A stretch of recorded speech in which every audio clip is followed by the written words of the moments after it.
Before we start, I would want you to hit that red subscribe button so you never miss out on any of our videos. Hey guys, what's up? Welcome back to COD Fill Me. Here are 10 things you should avoid doing in Warzone if you want to survive. Number 10, jumping into hot zones. Some like jumping into the action right away, and this is a sound strategy. However, one needs to give themselves at least a few moments to find a weapon and some ammo before heading into a firefight. If an enemy dropped onto a roof, consider landing at the base of the building to loot the interior's bottom floors before engaging them. Because they hit the roof first, they no doubt picked up a gun and already saw you land, leading to a severe disadvantage. Number 9, making unnecessary noise. Like the other multiplayer modes, shooting gives away one's position on the map. In the more fast-paced modes, this is less of an issue, but in Warzone, the element of surprise is key. If a nearby enemy sees your location pinged, they have the opportunity to coordinate an ambush. Don't shoot unless it is absolutely necessary. If an enemy is far away and it does not look like they could be killed, it is usually not worth it to damage them. Health regenerates and they can always find more armor plates, making encounters in vain unless one scores a kill. Number 8, not checking your corners. When playing, keep Captain Price's voice in mind as he constantly reminds the player to check the corners. It is not just a throwaway line of dialogue, checking corners is vital for survival. Enemies love to hide behind open doors and outside of one's peripherals, and it is easy for them to get the drop on players rushing by. Taking a quick look and making sure the coast is clear helps prevent ambushes, which can cut one's time in Verdansk short.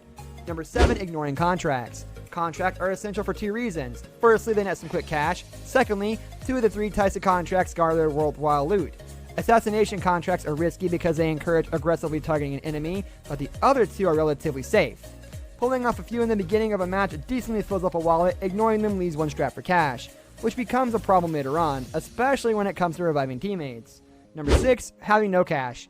Cash is just as important as weapons and ammo. It may not rule everything around Verdansk, but the buy stations hold several key items which can help turn the tide of a fight. In addition to self-revival kits and squad buybacks, one can also purchase armor plates, a shield turret, and several kill streaks. When playing with a squad, always be sure to have at least $4,500 on hand to bring them back if they bite it. Without sufficient cash, one is doomed for a short life if they cannot bring comrades back and have to go to it alone. Number 5, staying on the rim. As the circle starts to close, it is all too easy to get stuck constantly having to run towards the safe zone. Being in this position means having to contend with both enemies inside the safe zone, picking off stragglers and other players running towards the center.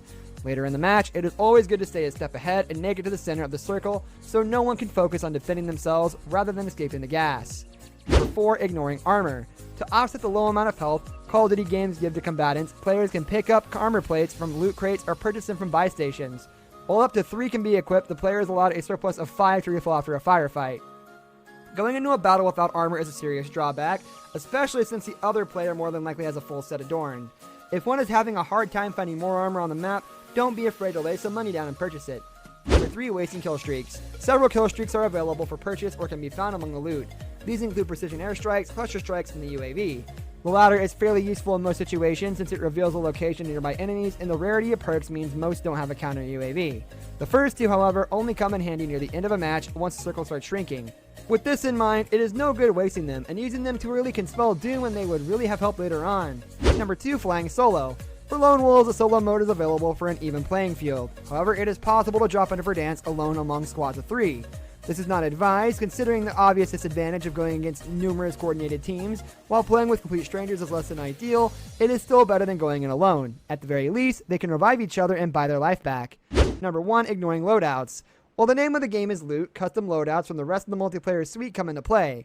A package occasionally drops, and the team who captures it is allowed to pick up their custom loadout, perks included. It is so far the only way to get perks in Warzone, making it especially valuable. It also gives those who own Modern Warfare a slight leg up over those who downloaded Warzone for free without the purchase of the game.